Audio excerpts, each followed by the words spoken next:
என்னை கவிழ்க்க சதி நடக்கிறது. அந்த 10ல் ஒன்றை கேட்டால் பழனி பல்லடம் என்கிறார்கள். உழைப்புக்கு மரியாதை கொடுக்க தெரியவில்லை. பொறுத்து பொறுத்து ஆவேசமான அண்ணாமலை. முக்கிய தலைவர் மீது பகிரங்க குற்றச்சாட்டு. அமித்ஷாவிடம் போன பஞ்சாயத்து. வணக்கம் நண்பர்களே.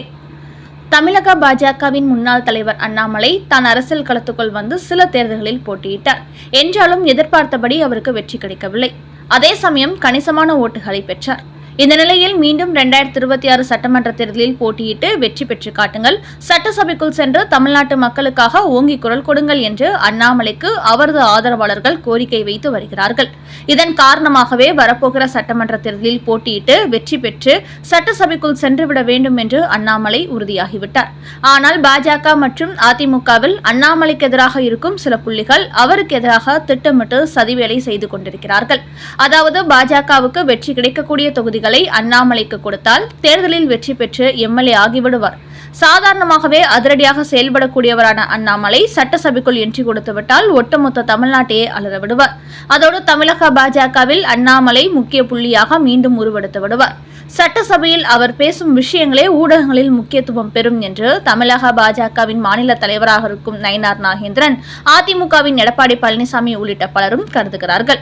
அதனால்தான் வெளியில் அண்ணாமலைக்கு சாதகமாக பேசிக்கொண்டு திரைக்கு பின்னால் அவரை வெற்றி பெறவிடக்கூடாது என்ற சதி வேலைகளில் அவர்கள் ஈடுபட்டு வருவதாக ஒரு பரபரப்பு செய்தி வெளியாகியிருக்கிறது. அதனால்தான் அண்ணாமலைக்கு வெற்றி வாய்ப்புள்ள தொகுதிகளை அவருக்கு கொடுக்கக்கூடாது என்பதற்காக எடப்பாடியும் நயினாரும் சேர்ந்து கொண்டு கோவை அதிமுகவின் கோட்டையாக உள்ளது. அதனால் வானதி சீனிவாசனுக்கு மட்டுமே ஒரு தொகுதி கொடுத்துவிட்டு மீதமுள்ள 9 தொகுதிகளிலும் அதிமுகவே போட்டியிட வேண்டும் என்று எடப்பாடி பழனிசாமி எடுத்த முடிவுக்கு நயினார் நாகேந்திரனும் தலையாட்டியுள்ளார். ஆனால் அண்ணாமலையை பொறுத்தவரை கோவையில்தான் அதிகப்படியான நேரத்தை செலவிடுகிறார்.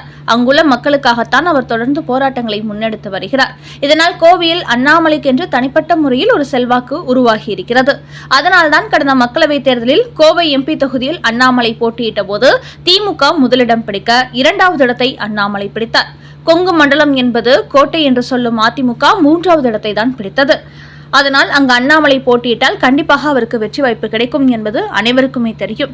ஆனால் அப்படி கிடைத்துவிடக் கூடாது என்பதற்காகவே கோவையில் உள்ள 10 தொகுதிகளில் பாஜகவுக்கு ஒரு தொகுதி மட்டுமே கொடுப்போம் என்று தொடர்ந்து எடப்பாடி பழனிசாமி கூறி வருகிறார். இந்த நேரத்தில் இதுவரை அண்ணாமலைக்கு பல்லடம் தொகுதியை கொடுக்க போவதாக கூறி வந்த எடப்பாடி இப்போது பழனி தொகுதியை கொடுக்க முடிவெடுத்திருப்பதாக ஒரு செய்தி வெளியிட்டுள்ளார்கள். இப்படி அதிமுக வட்டாரங்களில் தனக்கு சாதகமில்லாத தொகுதிகள் குறித்து செய்தி வெளியிட்டு வருவதால் அண்ணாமலை கடும் கோபத்துக்கு ஆளாகி வருகிறார். இந்த நிலையில் ஏற்கனவே கோவையில் உள்ள 10 தொகுதிகளில் தனக்கும் ஒரு தொகுதி ஒதுக்குமாறு அமித்ஷா இடத்தில் கோரிக்கை வைத்து வரும் அண்ணாமலை தற்போது இவர்கள் பல்லடத்தில் தொடர்ந்து பழனியை தனக்கு ஒதுக்க திட்டமிட்டு வருவதால் ஒரு ஆவேச கருத்து வெளியிட்டுள்ளார் அண்ணாமலை. அதில் பல்லடம் தொகுதியில் பாஜகவுக்கு ஓரளவுக்கு செல்வாக்கு உள்ளது என்றாலும் பழனியில் பெரிதாக செல்வாக்கு உருவாகவில்லை. குறிப்பாக அந்த தொகுதியில் திமுக தான் தொடர்ந்து வெற்றி பெற்று வருகிறார்கள். அதோடு அங்கு 50% ஓட்டுகளை அவர் பெற்று வருகிறார்கள். அப்படி இருக்கும்போது அங்கு அதிமுக வெற்றி பெற முடியாது என்பதனால் அதை பாஜகவுக்கு, அதுவும் எனக்கு அந்த தொகுதி ஒதுக்குவதற்கு திட்டமிடுவதை ஏற்க முடியாது. அந்த மக்கள் மத்தியில் சென்று நான் இன்னும் பெரிய அளவில் அரசியல் செய்ததில்லை. அப்படி இருக்கும்போது எனக்கு தொடர்பில்லாத ஒரு தொகுதியை ஒதுக்குவதை என்னால் ஏற்றுக்கொள்ள முடியாது. அதனால் கண்டிப்பாக கோவையில் உள்ள 10 தொகுதிகளில் ஒரு தொகுதியை தான் எனக்கு ஒதுக்க வேண்டும். அதோடு கோவை மாவட்டத்தை பொறுத்தவரை கடந்த காலங்களில் பாஜகவை சேர்ந்த CP ராதாகிருஷ்ணன், பல தலைவர்கள் பாஜக சார்பில் தனித்து போட்டியிட்டும் வெற்றி பெற்றுள்ளார்கள். அந்த அளவுக்கு பாஜகவுக்கு கோவையில் ஒரு பெரிய வாக்கு வங்கி உள்ளது. அதனால் இந்த தேர்தலில் நான் வெற்றி பெற வேண்டும் என்று கருதினால் கோவையில் உள்ள 10 தொகுதிகளில் ஒரு தொகுதியை எனக்கு ஒதுக்க வேண்டும் என்று எடப்பாடி பழனிசாமியிடத்தில் கோரிக்கை வைத்திருக்கும் அண்ணாமலை இது சம்பந்தமாக மத்திய உள்துறை அமைச்சர் அமித்ஷாவுக்கும் தகவல் அனுப்பியிருப்பதாக பாஜக வட்டாரங்களில் கூறுகிறார்கள். ஒருவேளை இந்த அளவுக்கு தான் வலியுறுத்தியும் கூட கோவையில் உள்ள ஒரு தொகுதி தனக்கு எடப்பாடி பழனிசாமி ஒதுக்காத பட்சத்தில் இது சம்பந்தமாக அமித்ஷாவை சந்தித்து பேச்சுவார்த்தை நடத்தவும் அண்ணாமலை திட்டமிட்டிருப்பதாக அவரது ஆதரவாளர் வட்டாரங்கள் கூறுகிறார்கள். அந்த அளவுக்கு அதிமுக மற்றும் பாஜகவில் உள்ள பல முக்கிய புள்ளிகள் அண்ணாமலையை வெற்றி பெற செய்ய வேண்டும் என்பதை விட அவரை எப்படியாவது வீழ்த்திவிட வேண்டும் என்ற கோணத்திலேயே செயல்பட்டு கொண்டிருக்கிறார்கள். அதன் காரணமாகவே எடப்பாடி, நயினார் நாகேந்திரன் ஆகிய 2 பேருக்கும் எதிராக தனது ஆதங்கத்தை தொடர்ந்து வெளியிட்டுக் கொண்டு வருகிறார் அண்ணாமலை. அடுத்த செய்தி. வேல்முருகனை தொடர்ந்து திருமாவளவன், சண்முகம் திமுகவுக்கு டாட்டா காட்டுகிறார்களா? நாளை எடுக்க போகும் அதிரடி முடிவு. தமிழக வாழ்வுரிமை கட்சியின் தலைவர் வேல்முருகன் கடந்த தேர்தலில் ஒரு தொகுதியில் போட்டியிட்ட நிலையில் இந்த தேர்தலில் 2 தொகுதிகள் கேட்டதற்கு அதற்கு வாய்ப்பே இல்லை என்று மு.க. ஸ்டாலின் மறுத்துவிட்டார். அதன் காரணமாகவே தற்போது திமுக கூட்டணியிலிருந்து அவர் வெளியேறியுள்ளார். அதேபோல் விசிக, சிபிஎம் போன்ற கட்சிகளும் தற்போது திமுக கூட்டணியில் அதிருப்தியில்தான் இருக்கிறார்கள். 2 பேருமே கூடுதலான தொகுதிகள் கேட்கும் நிலையில் புதிய கட்சிகளின் வரவினால் கூடுதல் தொகுதி கொடுக்க முடியவில்லை என்று தொடர்ந்து மு.க. ஸ்டாலின் கைவிரித்து வருகிறார். இந்த நிலையில்தான் பிப்ரவரி 23ஆம் தேதியான நாளை மார்க்சிஸ்ட் மற்றும் விசிக என்ற 2 கட்சிகளுமே ஆலோசனை கூட்டம் நடைபெறுவதாக அறிவித்துள்ளார்கள். குறிப்பாக மார்க்சிஸ்ட் கட்சியை பொறுத்தவரை 5 தொகுதி மட்டுமே தருவதாக கூறியிருக்கும் மு.க. ஸ்டாலின் 6 தொகுதி தர வேண்டும், அப்படி இல்லை என்றால் சென்னையில் தங்களுக்கு 2 தொகுதிகளில் போட்டியிட வாய்ப்பளிக்க வேண்டும் என்று செக் வைத்துள்ளார்கள். இந்த நிலையில்தான் திருமாவளவன் கூடுதல் தொகுதியில் மட்டுமின்றி தாங்கள் கேட்கும் தொகுதியை ஒதுக்க வேண்டும் என்று தொடர்ந்து தனது கோரிக்கையை முன்வைத்து வருகிறார்.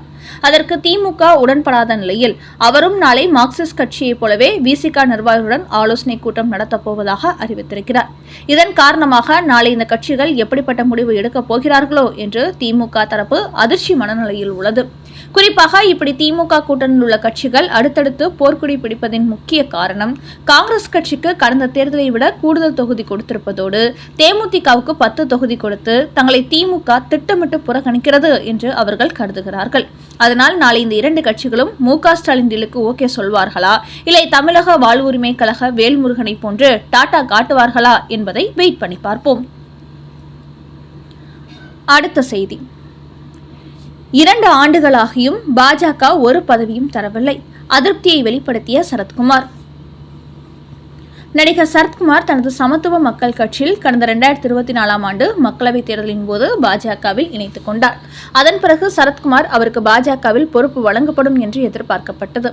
என்றாலும் 2 ஆண்டுகளாகியும் அவருக்கு மட்டுமின்றி அவரது கட்சியை சார்ந்த எந்த நிர்வாகிகளுக்கும் பாஜகவில் புதிய பொறுப்புகள் கொடுக்கப்படவில்லை. இந்த நிலையில்தான் தற்போது தேர்தல் நேரம் என்பதால் அதை தனக்கு சாதகமாக்கிக் கொண்டு மீடியாக்களை சந்தித்து தனது கோரிக்கையை வெளியிட்டுள்ளார் சரத்குமார். அதில் சமத்துவ மக்கள் கட்சியை பாஜகவில் இணைத்து 2 ஆண்டுகளாகியும் இப்பொழுது வரை எனக்கோ சமத்துவ மக்கள் கட்சி நிர்வாகிகளுக்கோ எந்த பொறுப்பும் வழங்கப்படவில்லை. ஏதாவது முக்கிய பொறுப்புகள் வழங்கப்பட்டால் தானே நாம் செயல்பட முடியும். அதோடு சமீபத்தில் திருச்சியில் நடந்த NTA பொதுக்கூட்டத்தில் என்னுடைய புகைப்படம் இடம்பெறவில்லை. இது எனக்கு ஆதங்கமாக உள்ளது.